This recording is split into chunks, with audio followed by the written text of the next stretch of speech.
Yo,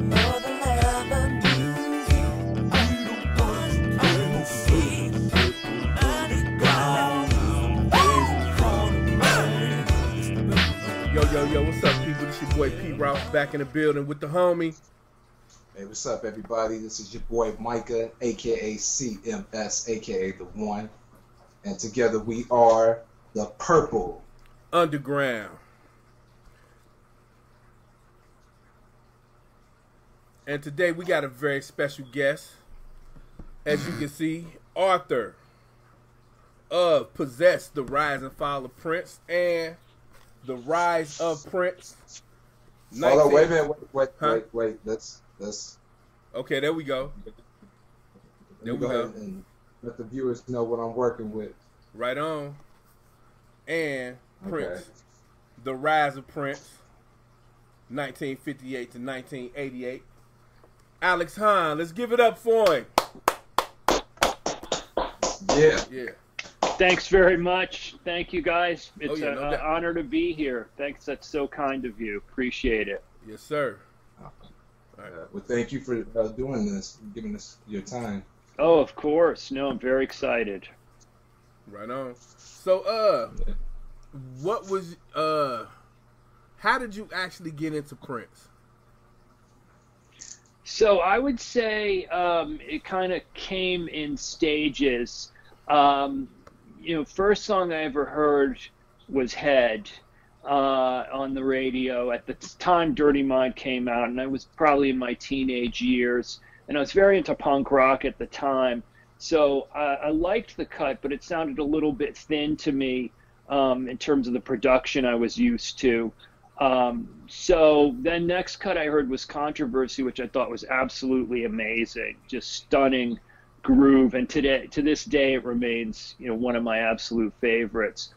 When I first really got hooked, though, was seeing Purple Rain. I was about 18 years old, and I just remember being in a big theater that had these amazing speakers. And the two kind of iconic moments for me, first of all, the beautiful ones, that performance is just so kind of searing and emotional. And the screams and everything, I was hooked at that point. And then also sort of from an audiophile perspective, when Dove's Cry comes on, I can't even remember what visual sequence it is, but just hearing through these big speakers, the multi-tracking that was going on. And it was the first time I'd heard music like that, to be honest, that had one guy's voice in so many different tones and timbres and everything else just coming out of those speakers. So from there, I was just blown out of my socks at the level of technique that was going on with this guy. And from there, when you discover someone and it's kind of later in their career, it wasn't late in his career, but it was sort of mid-career at that time, I had the joy of being able to go back and immediately explore 4 or 5 other records, right? Because I'm like, Purple Rain, this is absolutely amazing, but now I can go back and check this other stuff out.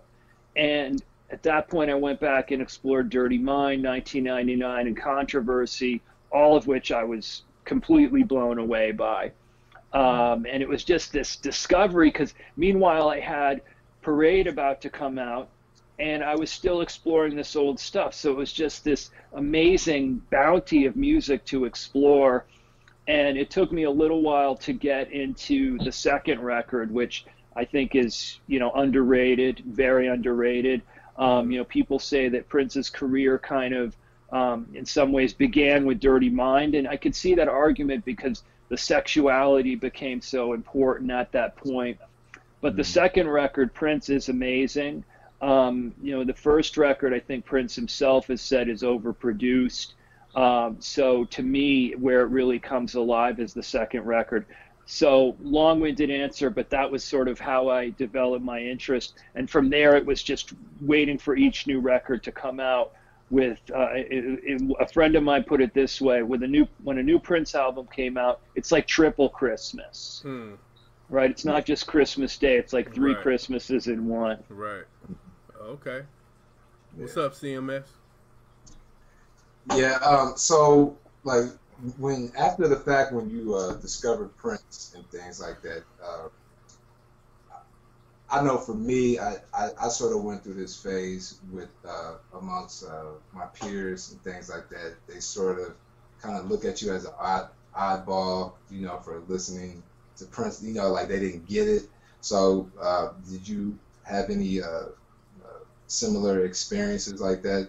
You know, as far as like where you're from. Now you're from Boston, right? Yes, I'm from Boston, and it's interesting you'd ask that because at the time, I was very into punk rock. All my friends were into punk rock, and I was in a punk band.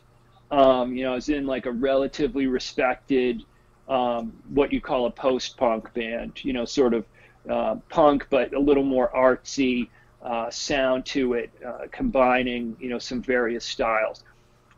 So Prince was not exactly where other friends of mine were coming from.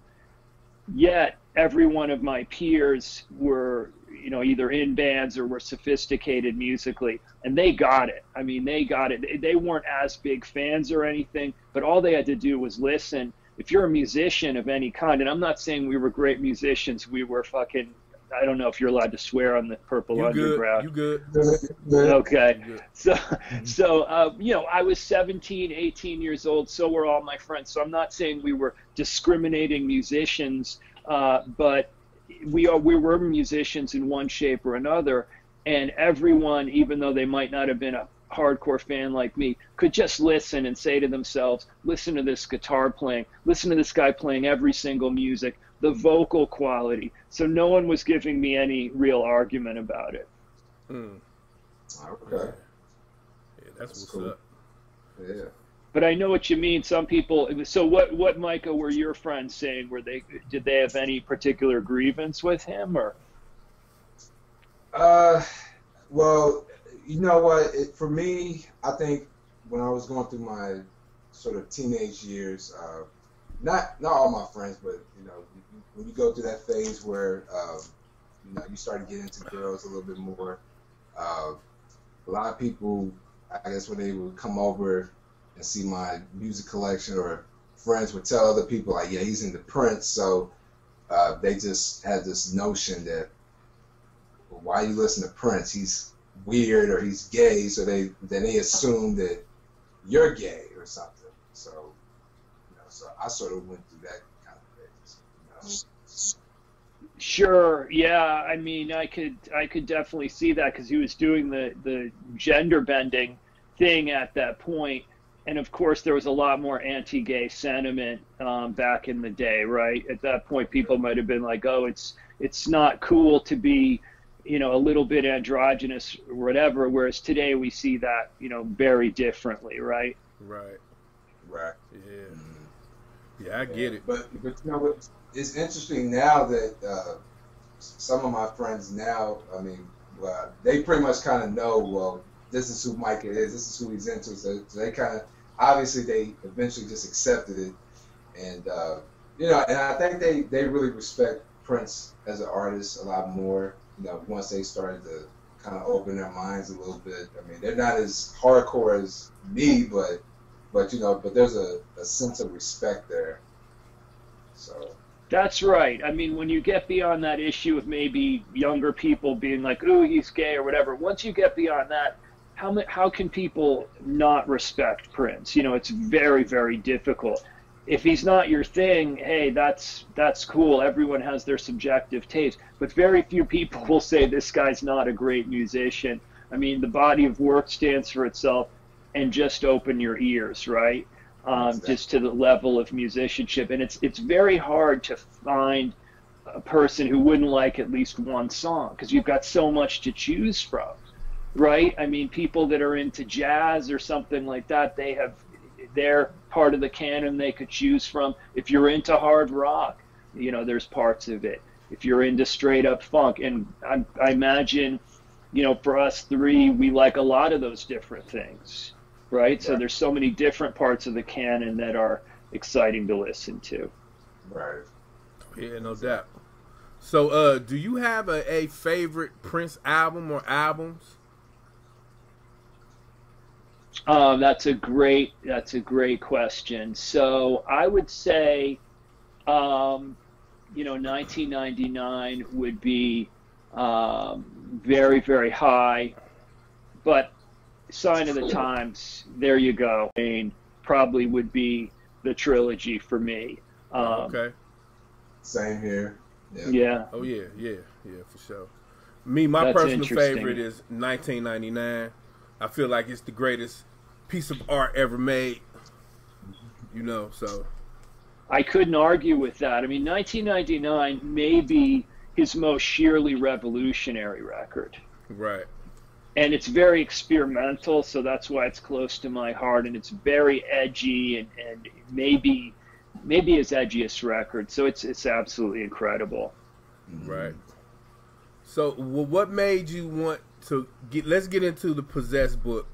What made you want to write that? Because when I read that, I read it back in, I want to say the early or late 90s, early 2000s. And it like blew my mind. Because a lot of these stories you've heard before, but it was kind of like through word of mouth and, you know what I'm saying, from this person to that person.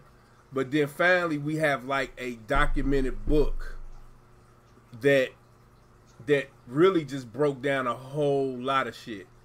You know what I mean? And I was like blown away by it, really. Oh, thank you. Thanks very much. Well, the title I've had a lot of trouble living down, of course. Maybe I could have chosen a better title.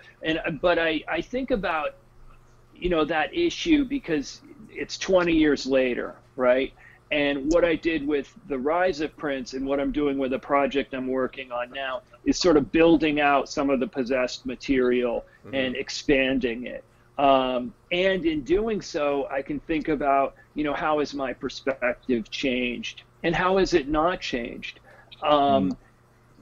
People saw the title as being critical and some people took offense to it.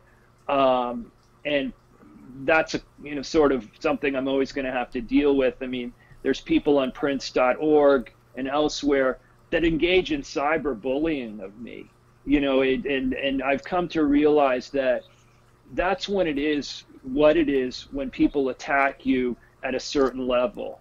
I've had people mock the fact that I dedicated The Rise of Prince to my mom, who died that same year as Prince died. I've had people mock me for that and belittle me and belittle my mom. I mean, that's cyberbullying. So, it's been at times hard with that, but at the same time, if people simply disagree with it or want to play with the thesis or one thing or another, that's a different matter altogether. And I do think in some ways the thesis holds up reasonably well. Some of the stories in the second half of Possessed, they're darker stories, but they're accurate. They're not inaccurate. So what I'm thinking about now in sort of building out the second half of that book is I don't want to overread that thesis or overemphasize the thesis that somehow he entered into this inexorable decline, after 1987 or 88. I want to kind of re-examine that a little bit because obviously we have 1999 onward, and my first book, Possessed, ended at 1999. So we have a lot of stuff that happened since then to take account of. But so long story short, revisiting this material after Prince died offers an opportunity to think about and explore aspects of the narrative thesis a little bit. But I'm glad you liked the book. It was a pleasure to write it, because regardless of the fact that the title might have this sort of negative implication, and also, I'm a journalist, so I'm not here to sugarcoat things, but the consistent with that or going along with that, I'm a fan. I wouldn't be doing this. I'm as much of a fan as anyone else. I'm not as knowledgeable as every fan, but I do think there are people that are more knowledgeable. Probably you guys are, but I am a fan, and that's why I do this. You know, the amount of money I've made on these books, I've never made any money on these books. I've never made any net profit on it. It's a pure labor of love. You know, that's it. Mm. Right on. Yeah, because I remember website housequake.com. And I was on there, and I remember you getting a lot of backlash on housequake.com around the time of musicology. You know what I mean? Like I remember that. I remember all the backlash. You know, so it was wild. It was really wild. You know, so.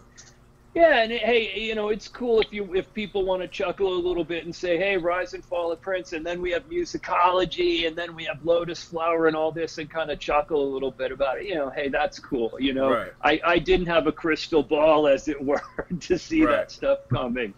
Yeah. What up, CMS? Yeah, just going back to like the title, The Rise and Fall of Prince. Now, was the reason why you gave it that title just from the perspective of being a fan? Like you said, did you feel like at that period you kind of felt like Prince's like career was kind of going downwards a little bit, you know, or? Yeah, I mean, you know, one of the things that I've learned and that I've sort of moved away from music criticism in the books, the reason for that is that everyone has their own subjective view about what records they like. Right. There are people that, you know, love Come, that think that's his strongest record. And I'm not here to argue with that interpretation. So as I find myself writing now and building out the second half of it, I'm very much moving away from sort of efforts to critique the music. You know, that was there in Possessed, and to me that's less satisfying because it sort of makes it seem as if I'm omniscient and I'm right about everything. And, you know, that's not really how I want to roll at this point. But I do have my own subjective opinions, of course, and they did sort of drive that thesis a little bit. Right. You know, I thought everything up until Love Sexy, including Love Sexy, I loved Love Sexy, was, you know, very experimental and interesting. And then suddenly you had Batman, which I felt was a slipshod and much thinner effort. I mean, I love some of the songs on Batman, but just as a coherent work, to me, it's not Sign of the Times. It's not Love Sexy. And then, you know, for me, and by the way, I love rap music. But to me, Prince and rap was an awkward mix. Because at the time when that stuff was happening, I was living in Southern California, and gangster rap was coming into being. And Straight Outta Compton, NWA's record came out, and that, to me, that's punk rock. I mean, that is absolutely revolutionary music. It was an absolutely amazing record. And to try to follow along with that in some way was disappointing to me, because Prince is supposed to be reinventing things all the time. He's not supposed to be kind of trying to adapt himself a little bit to a popular trend. Right. And again, people may disagree with this, so I'm not trying to say, hey, I'm right. I'm just sort of allowing for the fact that, you know, my views on those records kind of influenced the sort of rise and fall theme. Secondly, you know, Alan Leeds and Eric Leeds were very prominent sources for that book, and they had their perspectives, which I think maybe over-influenced it a little bit, and that's something I'm thinking about. And I love both those guys, and I respect their views, and in significant part agree with some of what they've said, but I don't want to overemphasize one or two particular people's perspective. So I'm kind of, I don't disavow the perspective of the book, but it's 20 years later, I'm a different person. Sharing that. Yeah, that sure. Sounds great. Sounds great. Mm-hmm. So the inspiration behind this one. Sure. So basically we know that Prince died on April 21, 2016, which was my 50th birthday. Oh, wow. There's some kind of strange stuff going on with April 21, because as we know, I believe it was 1986. He recorded "Sometimes It Snows in April" in April 21, right? And Tracy died and all of that, so that's something funky. And then also at the beginning of Possessed, there's this anecdote when he was sort of taking a bunch of aspirin and drinking a lot and kind of gets into the hospital. That was April 21st, 1996. Right. So that's kind of a weird précis. And I don't know, it's the fact that so much of my life has involved writing about him and feeling passionate about him. It feels like this kind of odd coincidence that he died then. But in any event, that inspired me to kind of get back into, a lot of people said, well, why don't you re-release Possessed at that point? When Prince died, Possessed is out of print. It's officially out of print. When Prince died, you'd have to pay at one point it was $1,000 on eBay. And I don't have any, so I wasn't selling them. I have one or two, but it was because it was out of print, so the cost went up, and then it was $300, $400. Now it's a lot cheaper, but I felt like, well, I do want to get this material back out there, but I don't just want to re-release the book, because I need to take account of new developments and maybe update my research and this and that. So I started doing that, and it took on a life of its own. I hooked up with Laura Tebert, a fellow fan who lives in Chanhassen, and we started working together and really started building stuff out, and it was very exciting. Particularly, I think we got a lot of new information about its childhood. And it kind of updated that piece of it, and that was fascinating to me. A lot more about Grand Central. We got in touch with Terry Jackson, who was the percussionist in Grand Central. Fantastic guy, and he just became a very close buddy through the writing of that book. He'd be calling me at 2 a.m, and we'd be talking about stuff that happened when they were kids and hanging out and creating these kind of childhood fantasies. I mean, they knew each other when they were 4 and 5 years old. So that was very exciting to get into. So that was kind of some of the inspiration behind doing this book. So I was able to kind of build out a lot of what had initially been in Possessed, the first half, and kind of add a lot of new material. That was sort of the hope. Okay, cool. Yeah. Okay, thanks.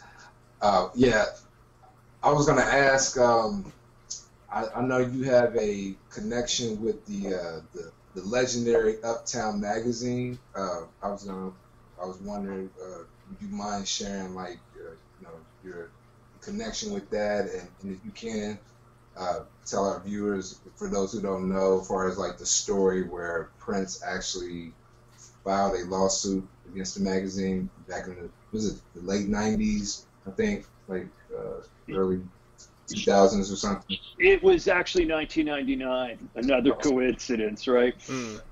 So, and if I can be permitted a plug, so I've started my own podcast, which is called the Lost Verses Podcast, and I have a blog at lostverses.net, and I've actually created a 2-part podcast, which tells the entire story of Uptown versus Prince.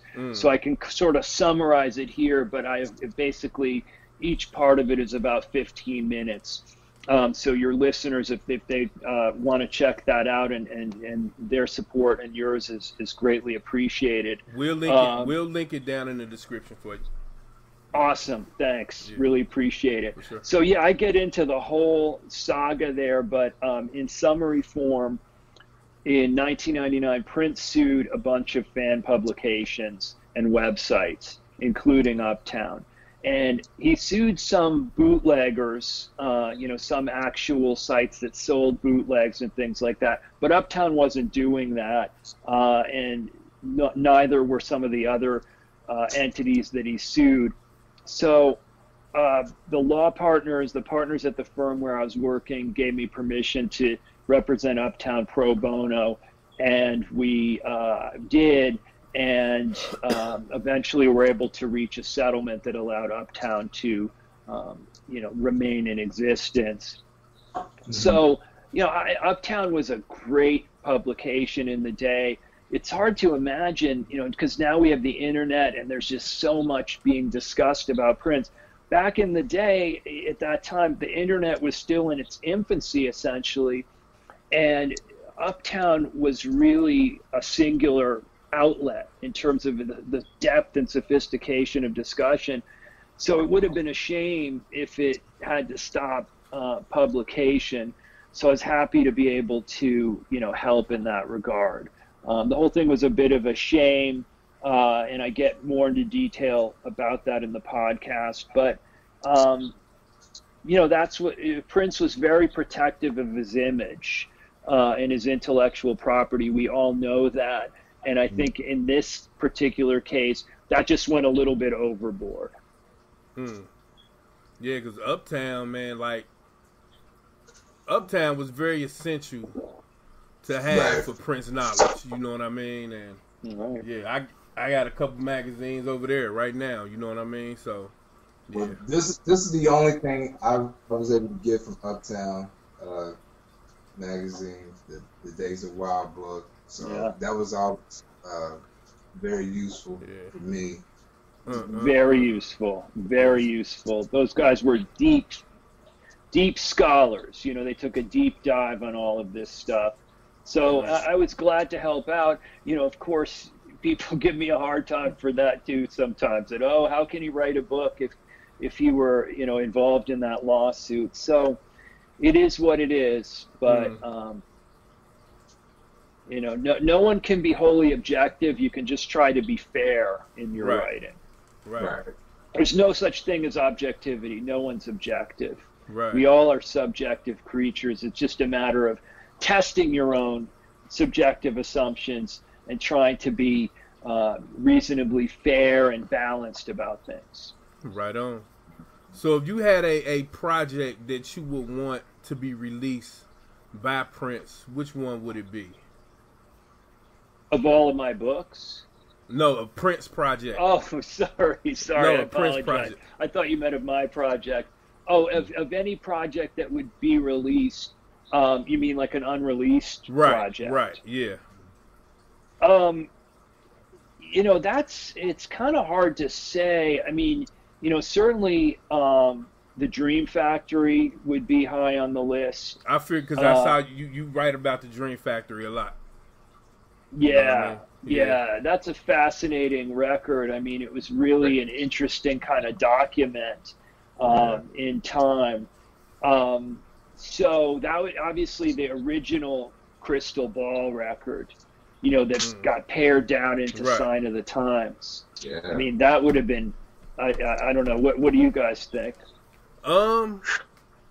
There's so many. I don't know. I think I would like to see the original configuration of Raven to the Joy Fantastic. Right. Or again, the original configuration of Crystal Ball. Yeah. I think those would be hot. I mean, it's so many, man. Although the tracks are out, I would like to see some physical pressing of like the High album from the early 2000s, maybe. Mm-hmm. Yeah, so the High, that's a good point. Yeah. Mm-hmm. I mean, that record is just funky. Yeah, and that's again an interesting document and a sort of a coherent presentation of a bunch of songs that sort of fit together well. Mm-hmm.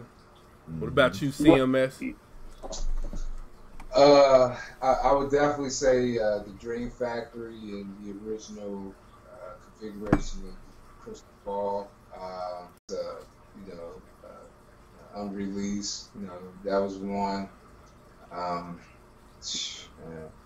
Like you guys say, man, there's so many. Right. So, you know what? I know one I definitely want to see. The Second Coming. Yeah, the second. That's the one. Yeah. Oh, the video. The It's a film. video, right? Yeah. Yeah. Controversy era. Yeah, that'd be hot. Yeah. I mean, from Yeah, some of the clips that's been shown, it looked like it would have been pretty nice to see. I don't know how great it would have been, but just to watch it would be cool. Yeah. You know. Yeah, and I wonder to what extent it really exists in a sort of finished form. I don't know that we know that. I mean, Rave Unto the Joy Fantastic, that would be an interesting one. Absolutely. I mean, we're talking about the one that was being developed after Love Sexy, right? Right. Because I've actually been writing about that right now, and that would have been an interesting project because I think it would have been a very logical successor to Love Sexy. Right. And in some ways, it's unfortunate that Batman kind of interrupted work on that project. Right. Because, Love Sexy is a very spiritually themed record, and he was still thinking about those issues very much at that time. And, I don't remember as I sit here what the configuration is. You guys probably do better than I, but it had songs, like God is Alive.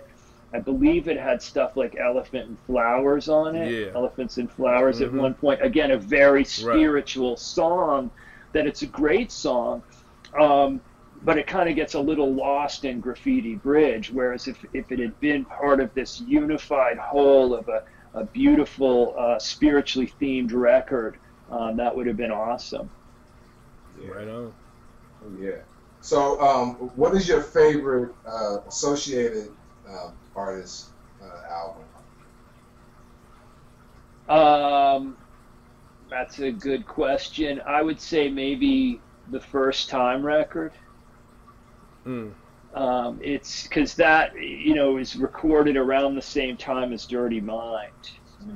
Right. And it has a lot of just really lengthy kind of keyboard, sort of Parliament funkadelic kind of stuff going on, which is interesting because that's very different than Dirty Mind. So it shows the dynamic range, but it's just it's very quintessential down and dirty funk in my view.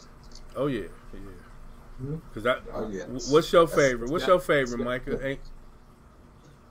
Say what? What's your favorite associated artist? I gotta go with the What Time Is It album. By the time, if I had to pick one, just off the top, it's a great record. Yeah, it's got to be One of the Time, right? I don't know. I'm gonna go on the edge and say the Family record. Hey, you can't go wrong with that either. Yeah, that's a great record. It's hard to think of them all in the moment, but that so if you could tick them off, and I'd probably be like, oh, that's a good candidate. Yeah. I mean, that's a wonderful, wonderful record, and very interesting, and again, very coherent in how it was put together. Yes, sir. Yeah. So, you got anything else, CMS? Have you ever been to Paisley Park yet, or? I did. Yeah, okay. Have you guys been? Yes. Yes, once. We went last year for the celebration, and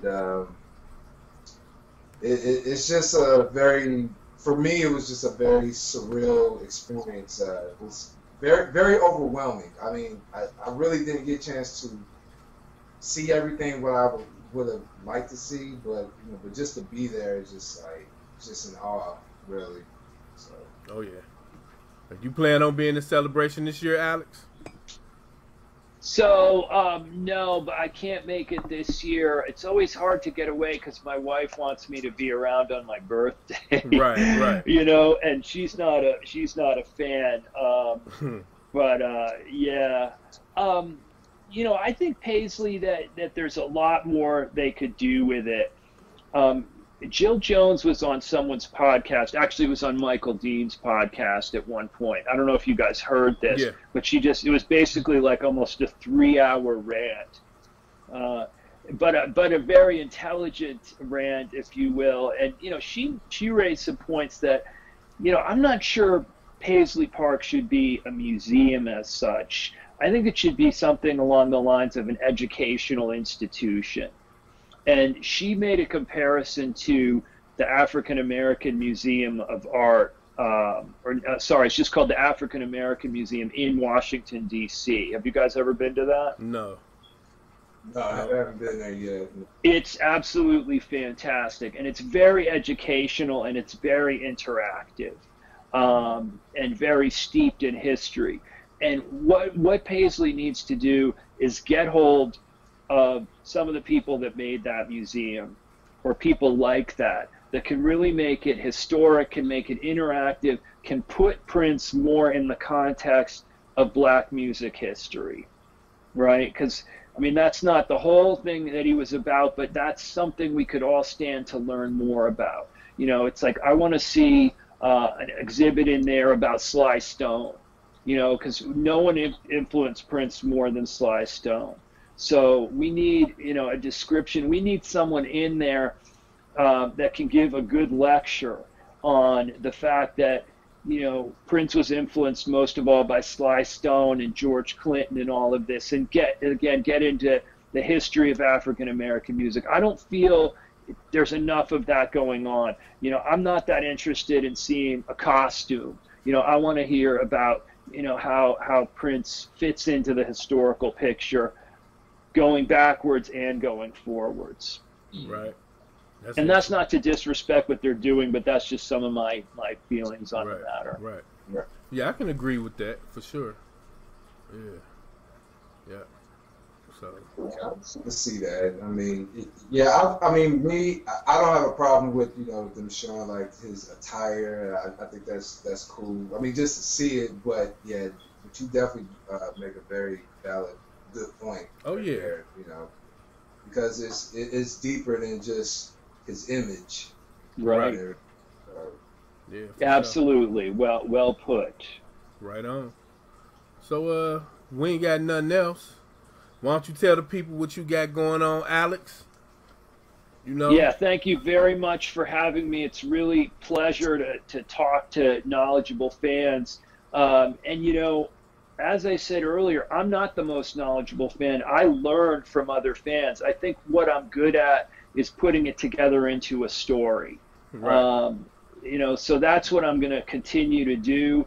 I'm indebted to you guys. I'm indebted to Michael Dean, Kanisa Williams, all this younger generation coming up who are doing the scholarship and who are learning and having on guests. So I feel like it's an effort we're all part of. So I'm writing a new project, a new book that's going to build out the second half of Possessed.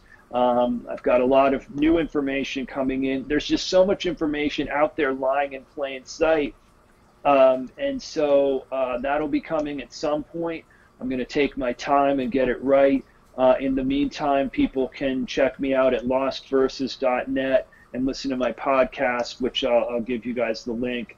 And you can hear a lot more about Uptown. And the podcast is really going to tell the story of my life as a Prince writer. I mean, we're going to go way behind the scenes. We're going to get down into the dirt of the whole thing. You know, how it's been difficult at times, how it's been joyful at times, really the journey of a writer. So that's kind of what the podcast is about. Okay, cool. Yeah. You got it. Alex Hahn. Thank you guys very much. No, thank you. Yes, thank you. Make sure you go pick up his books. Good luck getting this one if you can find it. Yeah, I know, right? My first copy of that actually came from the library. Oh, that's cool. And I got it, and I photocopied the whole book. The whole book until I was able to actually buy it. You know what I mean? So, yeah. That's cool, yeah. I mean, you know, I think it's good that people hang in there and wait for the next version because it does update a lot. Oh, yeah, no doubt about it. No doubt about it. Thank you again, sir.